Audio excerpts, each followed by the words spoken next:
9 கோளும் ஒன்றாய் காண அங்கு கற்பகம் என்னும் கடவுளின் மெய்யில் 9 கோளும் ஒன்றாய் காண அங்கு கற்பகம் என்னும் கடவுளின் மெய்யில்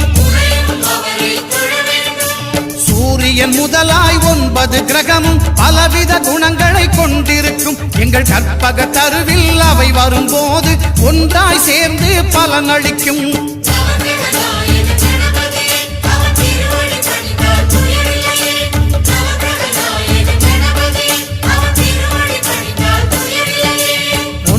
கோளும் ஒன்றாய் காண அங்கு கற்பகம் என்னும் கடவுளின் மெய்யில்